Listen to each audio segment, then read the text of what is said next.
Hey everyone, I'm back with another concept for you all today. ఎప్పుడు అవే subject verb helping verbs నేర్చుకుని bore కొట్టేసిందా? సరే, let me tell you something new today. Everyone is అనాలా, everyone are అనాలా? Everybody కరెక్టా, everyone కరెక్టా? ఒకవేళ రెండు correct అయితే డిఫరెన్స్ ఏంటి? I'm gonna tell you exactly that today. So first అయితే మనం ఎవ్రీబడి ఎవ్రీవన్ డిఫరెన్స్ ఏంటి చూద్దాం. ఏంటి డిఫరెన్స్? ఏముంటుంది అనుకుంటున్నారు డిఫరెన్స్? ఎవ్రీబడి ఎవ్రీవన్ డిఫరెన్స్ ఏం చెప్పనా? మీరు చెప్పినా నాకు వినపడదు కదా. కామెంట్ సెక్షన్లో రాయక్కర్లేదు, ఎందుకంటే పెద్దగా తేడా ఏం ఉండదు. పెద్దగా కదా, అసలు తేడా ఉండదు. ఎవ్రీబడి అన్నా ఎవ్రీవన్ అన్నా రెండు ఒక్కటే, ఓకేనా? సో తేడా ఏం లేదు. మీకు ఏది కంఫర్టబుల్ అనిపిస్తే, ఏది నోటికి వచ్చేస్తే అదే వాడేసేయచ్చు. Okay, everybody or everyone. ఇంకా నెక్స్ట్ విషయానికి వస్తే, ఈ everybody everyone, somebody someone, nobody no one, ఇలాంటివి ఉన్నాయి చూసారా? వీటిని అన్నింటినీ మనం సింగులర్గా కన్సిడర్ చేస్తాం. Okay, singulars. మరి ఇవి సింగులర్ అయినప్పుడు వీటి పక్కన రావాల్సినవి ఏంటి? అవి కూడా సింగులర్ హెల్పింగ్ వర్బ్సే రావాలి. ఆర్ సింగులర్స్కి మనం యూజ్ చేసే హెల్పింగ్ వర్బ్సే వస్తాయి. ఏవేవి? ఈజ్ కానీ, తర్వాత వాస్ కానీ, హ్యాస్ కానీ, సింగులర్స్కి వాడేవే వస్తాయి అన్నమాట. వర్బ్స్ విషయానికి వస్తే V5 వర్బ్ వస్తుంది. ఓకే, ఎవ్రీబడి అంటే చాలా మంది కదా, అప్పుడు ఆర్ రావాలి కదా అని అనుకుంటాం, కానీ అది అట్లా కాదనమాట. అది ఎప్పుడు సింగులర్గానే కన్సిడర్ చేయాలి ఇంగ్లీష్లో. ఇప్పుడు డిఫరెన్స్ అర్థమైంది కదా. ఎవ్రీవన్ ఈజ్ అనాలా, ఎవ్రీవన్ ఆర్ అనాలా? అంటే అది సింగులర్ కాబట్టి ఈజ్ అనే అనాలి. ఎవ్రీవన్ ఈజ్ బిజీ, అందరూ బిజీగా ఉన్నారు. ఇలా మనం అడ్జెక్టివ్స్ యూస్ చేయొచ్చు, లేదంటే ఐఎన్జీ ఫార్మ్స్ కూడా యూస్ చేయొచ్చు. Everyone is working, everyone is sleeping, don't make noise. Everyone is writing exam, everyone is practising. ఇలా ఏమన్నా చెప్పండి, ఐఎన్జీ ఫార్మ్ చెప్పొచ్చు, అలాగే అడ్జెక్టివ్ కూడా చెప్పొచ్చు. Everyone is worried, everyone is tensed, everyone is free. ఇలాంటి అడ్జెక్టివ్స్ చెప్పొచ్చు, ఐఎన్జీ ఫార్మ్స్ కూడా చెప్పొచ్చు. ఓకే, ఇంకా పాస్ట్ వాజ్ అనుకోండి, ఎవ్రీవన్ వాజ్ అవైలబుల్, అందరూ అవైలబుల్గానే ఉన్నారు అని పాస్ట్లో. Everyone was busy, everyone was tired, అందరూ పడుకుండిపోయారు 9కే, ఎందుకంటే ఎవ్రీవన్ వాజ్ టయర్డ్. ఎవరో వచ్చినప్పుడు డోర్ నాక్ చేస్తే తీయలేదు, ఎందుకంటే ఎవ్రీవన్ వాజ్ స్లీపింగ్. అలాగా everyone was watching TV with loud noise, so nobody opened the door. Everyone తర్వాత ఈజ్ వాజ్. అలాగే హ్యాజ్ వచ్చింది అనుకోండి, దాని అర్థం ఎవ్రీవన్ హ్యాజ్ అంటే ప్రతి ఒక్కరి దగ్గర ఉంది అన్నట్టు. ఇక్కడ మనం నౌన్స్ ఏమైనా పెట్టచ్చు. ఎవ్రీవన్ హ్యాస్ ప్రాబ్లమ్స్, లేవా? ఎవరికైనా చెప్పండి, నాకు చెప్పండి, నేను ఇస్తా. Everyone has problems. అట్లా ఉంటారు అసలు ఎవరైనా ప్రాబ్లమ్స్ లేకుండా? అందరికీ ప్రాబ్లమ్స్ ఉంటాయి. మనం వస్తువులు కూడా చెప్పొచ్చు, మీ చుట్టూ ఉన్న వస్తువులు చెప్పండి. అందరికీ ఇప్పుడు స్మార్ట్ ఫోన్లు ఉన్నాయా? Everybody has smart phones almost except kids. అందరికీ పని ఉంటుంది, ఎవ్రీవన్ హ్యాస్ వర్క్. అట్లా అందరికీ ఉంటుంది, ప్రతి ఒక్కరికి ఉంటుంది అని చెప్పేటప్పుడు అంతా ఎవ్రీవన్ హ్యాస్ అని చెప్పండి. Use all the things that you have around you. Okay, everyone has notebooks, everyone has a laptop, everyone has their own ideas, their own problems, their own solutions, their own family. అలా ప్రతి ఒక్కరి దగ్గర ఉంది are ప్రతి ఒక్కరికి ఉంది అని చెప్పేటప్పుడు హ్యాస్. మీరు కావాలంటే తెలుగు మీనింగ్స్ నోట్ చేసుకోవచ్చు. ప్రతి ఒక్కరి దగ్గర, ప్రతి ఒక్కరికి, ప్రతి ఒక్కరితో అని కూడా అంటాం కదా. ప్రతి ఒక్కరితో ఉంది ల్యాప్టాప్ అంటాం. యా, అలా ఎవ్రీవన్ హ్యాస్ వస్తుంది. ఎవ్రీవన్ హ్యావ్ అని ఎప్పుడు అనకండి, సరేనా? ఇంకా V5 ఎలా అంటే, ఎవ్రీవన్ వర్క్స్ వెల్, అందరూ బాగా పనిచేస్తారు. ఎవ్రీవన్ హెల్ప్స్ మీ, అందరూ అంటే ప్రతి ఒక్కరు హెల్ప్ చేస్తారు నాకు. ఎవ్రీవన్ ట్రీట్స్ మీ వెల్, ప్రతి ఒక్కరు మంచిగా ట్రీట్ చేస్తారు నన్ను. Everyone focuses on their life, right? General action అనమాట. ప్రతి ఒక్కరు వాళ్ళ లైఫ్ మీద ఫోకస్ చేస్తారు. Every one knows Telugu and English, right? Telugu English అందరికీ తెలుసు. అలా ఎవ్రీ వన్ తర్వాత ఎస్ ఫామ్ కూడా పెట్టొచ్చు. ఇంకా మామూలుగా V2 అనుకోండి, V2 అన్నిటికి వచ్చేస్తుంది కదా. ఎవ్రీ వన్ కేమ్ అంటే ప్రతి ఒక్కళ్ళు వచ్చారు, ఎవ్రీ వన్ వెంట్ ప్రతి ఒక్కళ్ళు వెళ్ళారు, అట్లా V2 కూడా పెట్టుకోవచ్చు. బట్ అది V2 స్పెసిఫిక్గా సింగులర్స్కి అనేం లేదు కదా, అన్నిటికి వాడచ్చు కదా. So I'm not going to talk about V2. ఈ ఎవ్రీ వన్ ఎవ్రీబడి రెండు ఒకటే. తర్వాత సమ్వన్ ఉంది చూసారా, ఇది కూడా అంతే, సింగులరే. సమ్వన్ అనొచ్చు, సంబడి అనొచ్చు. సమ్వన్ ఈజ్ దేర్ అంటే అక్కడ ఎవరో ఉన్నారు. సమ్వన్ ఈజ్ స్పీకింగ్, ఎవరో మాట్లాడుతున్నారు. సమ్వన్ ఈజ్ హైడింగ్ దేర్, అక్కడ ఎవరో దాక్కొని ఉన్నారు. అట్లా సమ్వన్ ఈజ్ అని చెప్పి కూడా మనం ING ఫార్మ్స్ అవి వాడొచ్చు. సమ్వన్ ఈజ్ హైడింగ్, ఎవరో దాక్కొని ఉన్నారు అక్కడ అని అర్థం. Someone is crying, I can hear that crying sound. Someone is crying, ఎవరో ఏడుస్తూ ఉన్నారు. సమ్వన్ ఈజ్ స్వీపింగ్, నాకు అఫ్ కోర్స్ ఊడ్చే శబ్దం కూడా వినిపిస్తుంది కదా.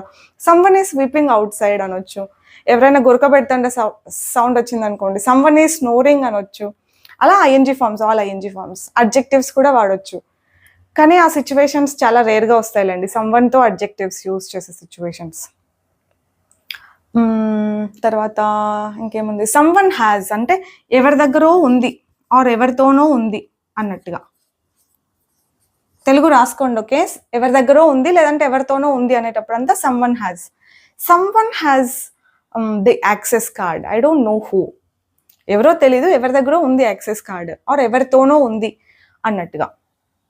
Someone has a BMW car in our village. ఎవరికో BMW కార్ ఉంది మా ఊర్లో. ఎగ్జాంపుల్, సమ్వన్ హ్యాజ్ అని చెప్పి someone has the car or a car, whatever, anything పెట్టండి, మీకు ఏది సిచ్యువేషన్లో సెట్ అవుతుంది అనిపిస్తే అది. సమ్వన్ హ్యాజ్ ది యాక్సెస్, ఎవరికో ఉంది యాక్సెస్, అది ఎవరికో తెలీదు, మీరు అనేటప్పుడు ఎవరికో ఉంది ఆర్ ఎవరి దగ్గర ఉంది అనేటప్పుడు అంతా సమ్వన్ హ్యాజ్ అనండి. తర్వాత ఎస్ ఫామ్ కూడా పెట్టొచ్చు, బట్ ఈ సిచ్యువేషన్స్ కూడా చాలా రేర్గా వస్తాయి. Someone knows Hindi in our group, మన గ్రూప్లో ఎవరికో హిందీ తెలుసు, అట్లా ఎస్ ఫార్మ్స్ కూడా పెట్టొచ్చు. సమ్వన్ వర్క్స్ ఇన్ ఇన్ఫోసిస్, ఎవరో వర్క్ చేస్తారు ఇన్ఫోసిస్లో. Someone from our village works in the company అనొచ్చు. మా ఊర్లో ఎవరో వర్క్ చేస్తారు, మీకు తెలీదు, మనం అట్లా చెప్తామన్నమాట. Someone knows Hindi. Someone calls her daily, ఎవరో కాల్ చేస్తారు ఆమెకు డైలీ, ఆమెను ఎవరో డ్రాప్ చేసి వెళ్తారు. Someone drops her. Someone calls me or someone messages me every day but I don't know who, అలాంటి సిచ్యువేషన్స్లో పెట్టొచ్చు. వర్బ్స్ గమనించారా? Calls, drops, knows, cooks. Someone cooks for me, నాకు తెలియకుండా నా వంట చేయరు కదా, అది సెట్ అవ్వదు. Someone cooks in the what is that, hotel. Someone cooks in the hotel but I don't know who, they cook really well. మీకు తెలియనప్పుడు అనండి, ఓకే, సమ్వన్ అని. తర్వాత సమ్వన్ అన్న ఇంకా సంబడి అన్న రెండు ఒకటే కదా, మీకు తెలుసు కదా. తర్వాత నో వన్ అన్న నో బడి అన్న రెండు ఒకటే, మీకు ఏది కంఫర్ట్ అయితే అది వాడుకోవచ్చు. ఇప్పుడు నో వన్ అంటే అగైన్ సింగులర్స్కి వాడే హెల్పింగ్ వర్బ్స్ అన్నీ వాడచ్చు. No one is busy, no one is tired, everybody is active, okay. No one is jealous, no one is honest nowadays, no one is helpful. Example మాత్రమే, actually everybody is helpful, everybody is honest in their own way. No one is honest. No one is punctual అనొచ్చు, ఎవరు అట్లా లేరు అన్నట్టుగా. ఇవి adjectives. ING forms కూడా పెట్టొచ్చు. No one is listening to me, no one is watching, no one is practising, no one is copying what I'm saying. ఇవన్నీ కూడా ఎగ్జాంపుల్సే. I'm sure everybody is watching, everybody is practising, everybody is following. Example కోసం మాత్రమే చెప్పాను. All right. తర్వాత no one was there when I went అనొచ్చు, no one was sleeping when I saw అనొచ్చు, no one was writing exam when I saw అనొచ్చు. అలా past గురించి ఆ టైంకి ఎవరు ఆ పని చేస్తా లేరు అని. No one was writing an exam when I saw, ఎవరు ఎగ్జామ్ రాయట్లేదు అని నేను చూసినప్పుడు పాస్ట్. నో వన్ హ్యాజ్ అంటే ఎవరి దగ్గర లేదు, ఎవరికి లేదు, ఎవరితోనూ లేదు, ఇలాంటి మీనింగ్స్ వస్తాయి నో వన్ హ్యాజ్ అంటే. No one has BMW car in our village. No one has jealousy. No one has internet access in that campus. No one has ఇంకేంటి, no one has luxurious life. అందరికీ ఎవరికీ లేదు luxurious life అన్నట్టుగా no one has అని ఇట్లా nouns అన్ని పెట్టేసేయచ్చు అనమాట. No one has BMW. Okay, ఇలా ఎవరికీ లేదు, ఎవరి దగ్గర లేదు, ఎవరితోనూ లేదన్నప్పుడు నో వన్ హ్యాస్. తర్వాత ఎనీ వన్ అని ఉంటుంది చూసారా, ఆ ఎనీ వన్ కూడా సింగులర్గానే కన్సిడర్ చేస్తాము. బట్ ఎనీ వన్ అన్నది క్వశ్చన్కి యూజ్ చేస్తాం. ఎనీ వన్ అన్న ఎనీబడి అన్న రెండు ఒకటే. సో ఇది ఎందుకు వాడతాం, క్వశ్చన్ మార్క్ పెట్టానంటే క్వశ్చన్స్కి వాడతామని అర్థం. సో మరి మనం క్వశ్చన్స్కి వాడే హెల్పింగ్ వర్బ్స్ ఏంటి, ఈజ్ క్వశ్చన్స్కి వాడచ్చు, వాజ్ వాడచ్చు, హ్యాస్ కూడా వాడచ్చు, but in some other way does కూడా వాడచ్చు అనమాట. డస్ ఎనీబడి హ్యావ్ అని వస్తుంది. ఇక్కడ V5తో ఒకటి రాద్దామా. No one comes on time, ఎవరు టైంకి రారు. ఎలా, ఎనీ వన్ ఎనీబడి రెండు ఒకటే. క్వశ్చన్ అడగడానికి వాడితే కనుక డస్ ఎనీబడి హ్యావ్ అని అడగొచ్చు, ఎవరి దగ్గర అయినా ఉందా అని. Does anybody have a pencil, వస్తువులన్నీ వాడేసేయండి. Does anybody have or does anyone have any problems, does anybody have any questions. యాక్చువల్గా డౌట్స్ ఉన్నాయా అంటాం కదా ఎవరికైనా, అవి డౌట్స్ కదా యాక్చువల్గా క్వశ్చన్స్ అని అనాలి. కానీ మనకి ఏం చేస్తాం, అలవాటు అయిపోయింది ఎప్పటి నుంచినో కాబట్టి డౌట్స్ అంటాం. డౌట్ అంటే బేసిక్లీ అనుమానం అని అర్థం. ఎవరికైనా అనుమానాలు ఉన్నాయా క్లాస్ తర్వాత అని అనం కదా, బేసిక్గా అనకూడదు కదా, కానీ మనం అట్లనే అంటాం, అలవాటు అయిపోయింది అలా. But at least try to avoid it, since you heard it now, try to avoid. Does anyone have any questions, ఎవరికైనా ఏమైనా క్వశ్చన్స్ ఉన్నాయా అని అడగాలి, డౌట్లు ఉన్నాయేమైనా అని అడగకూడదు. డస్ ఎనీ వన్ హ్యావ్, చూడండి ఎనీ వన్ సింగులర్ కదా, సింగులర్స్కి హ్యాజ్ వాడాలన్నారు కదా. ఇట్లాంటి క్వశ్చన్లన్నీ మీలో మీరే రైజ్ చేసుకోకండి, నన్ను అడగలేరు, ఎలాగో ఇది ఆన్లైన్ కాబట్టి, ఇది ఏమంటారు యూట్యూబ్లో వీడియో కాబట్టి. But you don't raise yourself. Okay, does ఎక్కడొచ్చినా హ్యావే వస్తుంది. ఒక బ్లైండ్ మార్క్ లాగా గుర్తుపెట్టుకోవచ్చు, ఒక బ్లైండ్ రూల్ లాగా. బ్లైండ్ రూల్ కాదు, ఉన్న రూల్ యాక్చువల్గా. డస్ ఎనీబడి, డస్ ఎక్కడొచ్చినా హ్యావే అండి, అది క్వశ్చన్లో వచ్చినా ఆన్సర్లో వచ్చినా. Does anybody have any issues, does anybody have any concerns, does anybody have work, అలా. Anybody have, not has. Has ఎక్కడ వస్తుంది మరి, ఆన్సర్స్లో వస్తుంది. ఎవ్రీబడి హ్యాజ్ వర్క్, అందరికి ఉంది work. Nobody has work, ఎవరికి లేదు వర్క్. సంబడి హ్యాజ్ వర్క్, ఎవరికో ఉంది వర్క్. ఎక్కడొస్తుంది, ఆన్సర్లో వస్తుంది, క్వశ్చన్లో రాదు. ఐ యూ వీ దే వస్తే మళ్ళీ ఆన్సర్లో అప్పుడు హ్యావ్ వస్తుంది. I have work, you have work, we have work, they have work. I you we they వస్తే హ్యావ్ వస్తుంది, అది కూడా ఆన్సర్లో. మళ్ళీ negative, he doesn't have, we don't have, they don't have, అది ఇంకా మళ్ళీ సపరేట్ హ్యావ్ కాన్సెప్ట్. అది నేను ఆల్రెడీ చేసా వీడియో ప్రీవియస్గా, చూడండి.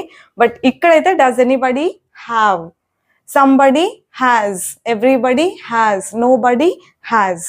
ఓకే, తర్వాత V5, ఇక్కడ V5 రాదు, అగైన్ డస్ వచ్చి V1 వస్తుంది అనమాట. నాకు ప్లస్లు మైనస్లు రాయడం ఇష్టం లేదు, కానీ ఏం చేస్తాం, రాయాల్సి వస్తుంది అప్పుడప్పుడు. ఎవరికైనా హిందీ వచ్చా, డస్ ఎనీబడి నో హిందీ. ఎవరికైనా అది తెలుసా అంటే డస్ ఎనీబడి నో. ఎవరికైనా కార్ డ్రైవింగ్ వచ్చా, does anybody know how to drive a car, అట్లా. డస్ ఎనీబడి సింగ్ వెల్, ఎవరైనా బాగా పాడతారా. డస్ ఎనీబడి డాన్స్ వెల్, ఎవరైనా బాగా డాన్స్ చేస్తారా. అలా does anybody or does anyone అని చెప్పి V1 కూడా యూజ్ చేయొచ్చు మనం. So this is about it. I think I clarified some of the questions కదా, మీకున్న కొన్ని క్వశ్చన్స్ క్లారిఫై అయినాయని అనుకుంటున్నాను. అవ్వకపోతే అవి ఏంటి అని you can let me know in the comment section. I will try to clarify them in the next video. That's all from my end. Just a small message from my end at the end is, from my end at the end, what a rhyming. Yeah, from my end at the end is, don't stick to only few things in English. అంటే English అంటే ఇంకా nouns pronouns articles prepositions ఇలాంటివే నేర్చుకుంటూ ఉండకండి. Learn it practically, watch videos and see how they are forming sentences. Try to form the exact sentences in your day also. And make sure you have a partner with whom you can be talking to. ఇలాంటివన్నీ చేస్తూ ఉంటే వస్తుంది. Okay, don't stick to only few grammar concepts and don't involve only in that. Okay, మీరు తెలుసుకోలేనంత ఉంది English బయట అంటే if you get out of that grammar part చాలా ఉంటుంది ఇంకా నేర్చుకోవడానికి. That's what I have been teaching you anyway. అవి ఎంత ఉంటాయి ఏంటి అని తెలుసుకోవాలనుకుంటే యూట్యూబ్లో ఫ్రీగానే అవైలబుల్గా ఉన్న కొన్ని వీడియోలు చూడండి, ప్రీవియస్గా నేను చేసిన వీడియోలు. So yeah, that's the thing that I wanted to tell you. కొన్ని వీడియోలు నేను బోర్డు పైన చేయలేదు, ఎందుకంటే నేను అప్పుడు వేరే చోటు ఉన్నాను, ఏదో ఒక రూమ్లో స్టే చేసి చదువుతూ ఉన్నప్పుడు ఖాళీగా ఉండడం ఎందుకని అప్పుడు కొన్ని వీడియోలు తీసా.